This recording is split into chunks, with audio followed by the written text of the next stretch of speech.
Hello my dear students and welcome to my channel Edoflix academy.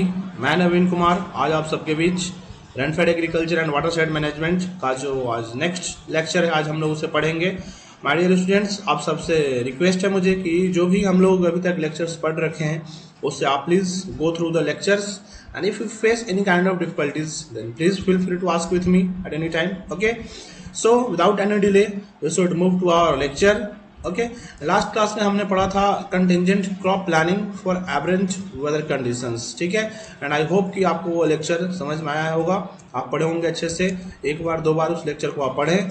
ठीक है, last वाला जो हमारा टॉपिक था contingent crop planning. Contingent crop planning का मतलब सडन एकाएक हम ऐसा क्या क्रॉप का प्लान करें किसी भी कंडीशंस में जब हमारा मौसम जो है वो किसी भी वजह से अगर बिगड़ जा रहा है, खराब हो जा रहा है। ठीक है, एवरेंट वेदर कंडीशन कहने का मतलब रेनफॉल सही समय पर नहीं हो रहा। जैसे हमें पता है एज वी नो कि in India monsoon is erratic and uneven. ठीक है, मानसून का जो डिस्ट्रीब्यूशन है सारे भारत के पूरे देश में ये अनइवन डिस्ट्रीब्यूशन है। जरूरी नहीं है कि हर जगह इक्वल अमाउंट ऑफ रेनफॉल होती है। ठीक है, तो उस कंडीशंस में हमें क्या क्रॉप प्लानिंग करना है उसी के बारे में हमने लास्ट क्लास में पढ़ा था my dear students.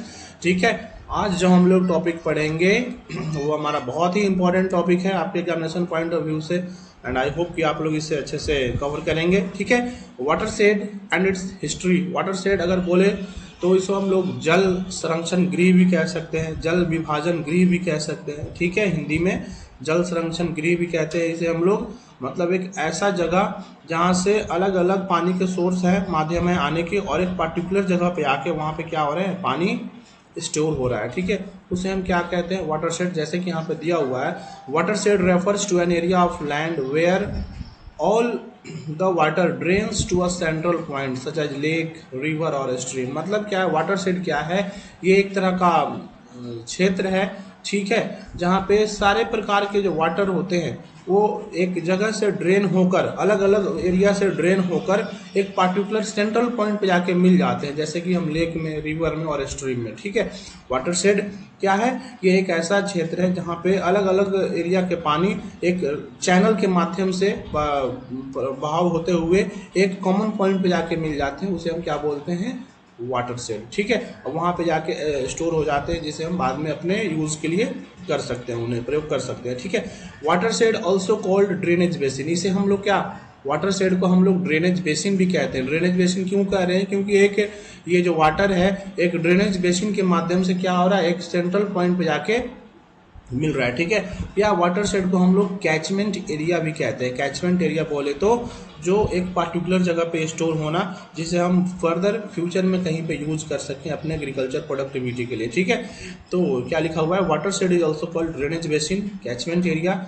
Is an area of land that drains or sheds water into a specific water body. वही चीज़ है कि वाटरशेड को हम लोग ड्रेनेज बेसिन भी कहते हैं या कैचमेंट एरिया भी कहते हैं, और एक ये क्षेत्र है, जमीन का क्षेत्र है जहाँ पे पानी ड्रेन होकर एक पार्टिकुलर, ठीक है, ड्रेन्स और शेड्स या तो ड्रेन होकर बहकर या किसी एक पर्टिकुलर स्पेसिफिक वाटर बॉडी में क्या हो जाती है, वहाँ जाके वो मिल जाती है। ठीक है, जैसे कि आप लोग देख सकते हैं इस डायग्राम में, ये ओशन है।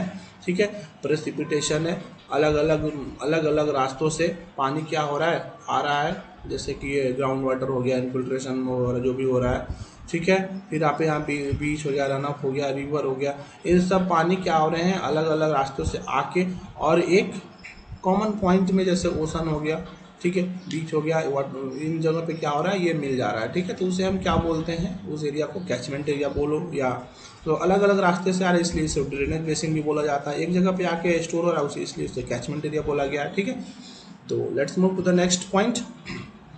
इसमें क्या है, हमारा वाटरशेड का क्लासिफिकेशन है, बहुत इंपॉर्टेंट है, आपके एग्जाम्स में क्वेश्चंस जरूर आएंगे।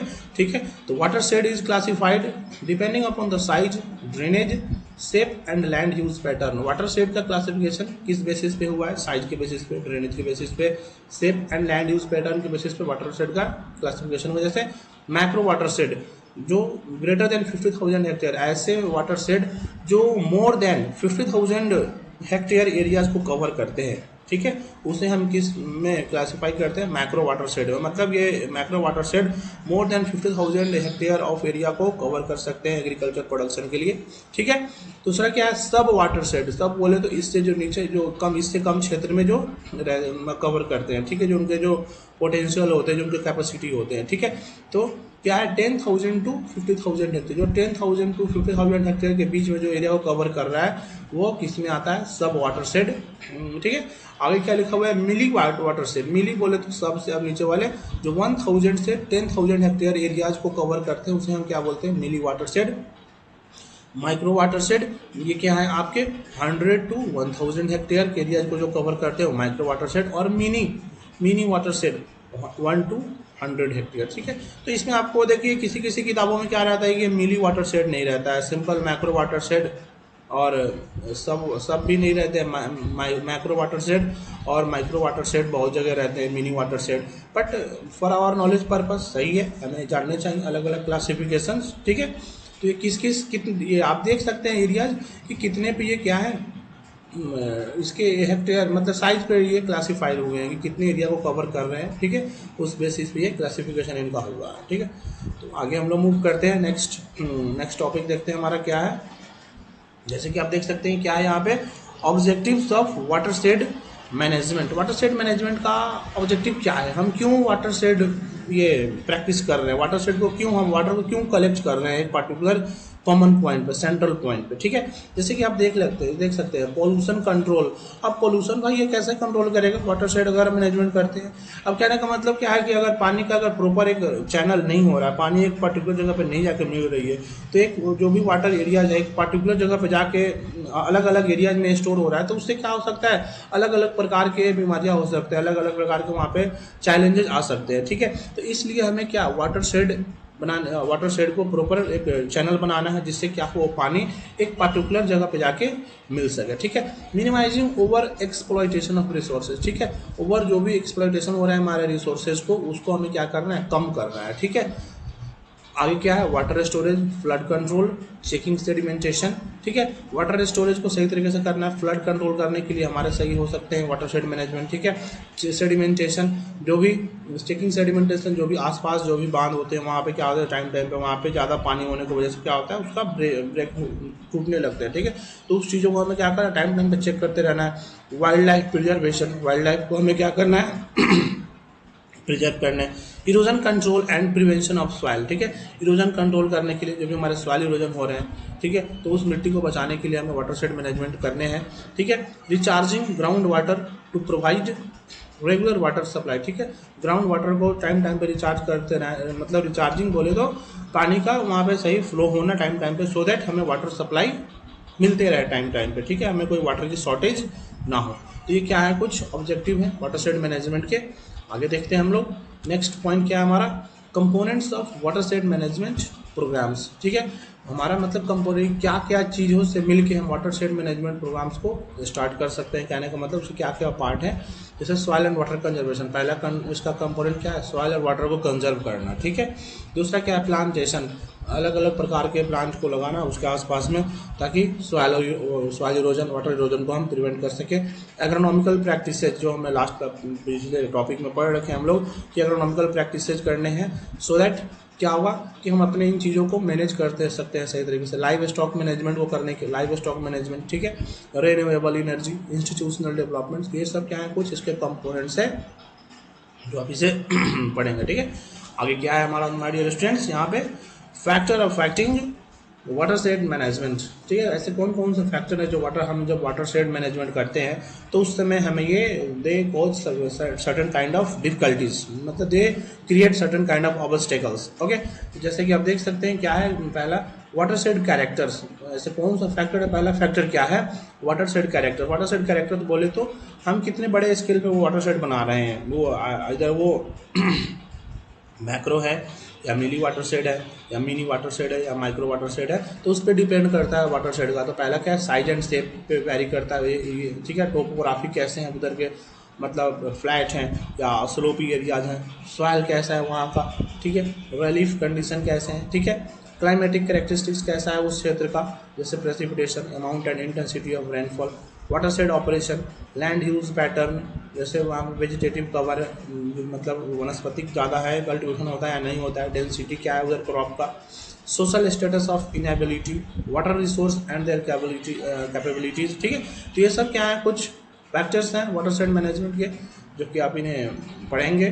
ठीक है, और ये एग्जाम्स में बहुत ही इंपॉर्टेंट है, ये क्वेश्चंस आपको एग्जाम्स में ग्रांटेड है कि ये आपको एग्जाम्स में क्वेश्चंस पूछ लिए जाएंगे। ठीक है, और कुछ हम लोग देखते हैं यहाँ पे जो गवर्नमेंट ने वाटर शेड मैनेजमेंट को बढ़ावा देने के लिए कुछ उन्होंने इनिशिएटिव्स लिए हुए हैं। ठीक है, कुछ वो स्कीम्स चलाते हैं जिससे कि हम क्या कर सकते हैं, अपने वाटर शेड डेवलप प्रोग्राम को और डेवलप कर सकते हैं। ठीक है, तो जैसे कि आप यहाँ पे देख सकते हैं क्या है, यहाँ पे integrated water shed development programme IWMP बहुत इंपॉर्टेंट है। In the integrated water shed management programme is the result of the new and unified approach of the government of India for treatment and development of the new generation water sheds in a realistic and holistic manner.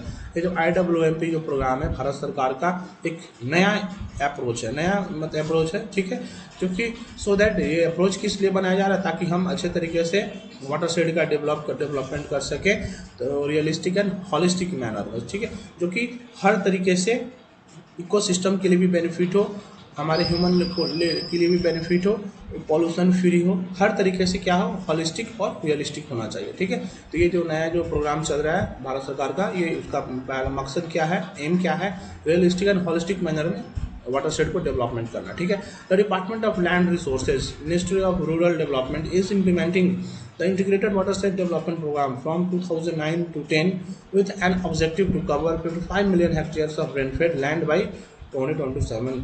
मतलब ये जो IWMP जो program है department of land resources के द्वारा चलाया जा रहा है, ठीक है, मिनिस्ट्री ऑफ रूरल डेवलपमेंट, इनका क्या है, हमें 2009 से 2010 के बीच से चलाया जा रहा है और 2027 के आसपास तक रेनफेड लैंड को बढ़ावा देना, मतलब 55 मिलियन हेक्टेयर को कवर करना है।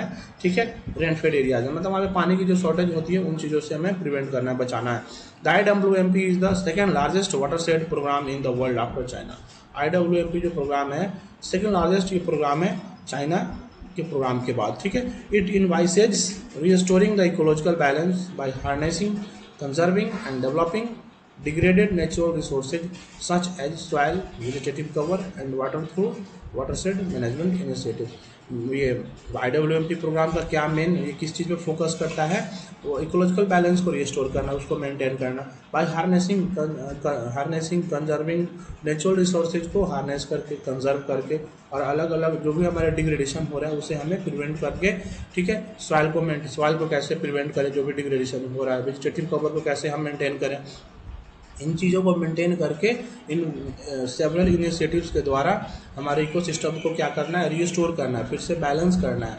तो ये IWMP प्रोग्राम का क्या है, ऑब्जेक्टिव्स, ये आपका फर्स्ट ऑब्जेक्टिव, ये इन चीज़ों के लिए ये प्रोग्राम चलाए जा रहे हैं भारत सरकार के द्वारा। ठीक है, आगे हम लोग देखेंगे नेक्स्ट टॉपिक में कि initiatives taken by government for uplifting water shed management. Bharat सरकार के द्वारा कौन कौन से इनिशिएटिव्स लिए जा रहे हैं ताकि वाटर शेड मैनेजमेंट को हम और बढ़ावा दिया जा सके।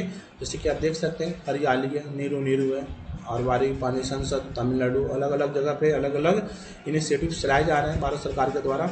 लास्ट जो हमारा टॉपिक इसमें रहेगा history of water shed management, तो इसे हम लोग नेक्स्ट क्लास में ख़त्म करेंगे। एंड आई थिंक ये हमारा जो rainfed agriculture and water shed management का जो ये जो टॉपिक है ये आपका ख़त्म हो जाएंगे। तो मुझे आप सबसे उम्मीद है कि आप लोग टॉपिक को अच्छे से कवर करेंगे। और माय डियर स्टूडेंट्स, अगर आपको किसी प्रकार की दिक्कत होती है तो आप बेशक मेरे से पूछें। ठीक है, I will be there to help you at any time. But आप पढ़ें, टॉपिक्स को कवर करें एक बार दो बार। ठीक है, क्योंकि ये टॉपिक्स सब बहुत इंपॉर्टेंट है एग्जामिनेशन पॉइंट ऑफ व्यू से, और हर तरीके के एग्जाम्स में इससे क्वेश्चन पूछ लिए जाते हैं। ठीक है माय डियर स्टूडेंट्स, तो थैंक यू वेरी मच। मिलते हैं फिर हम लोग नेक्स्ट क्लास में, तब तक ओके आप टॉपिक को अच्छे से कवर करें। ठीक है, thank you very much and may God bless you.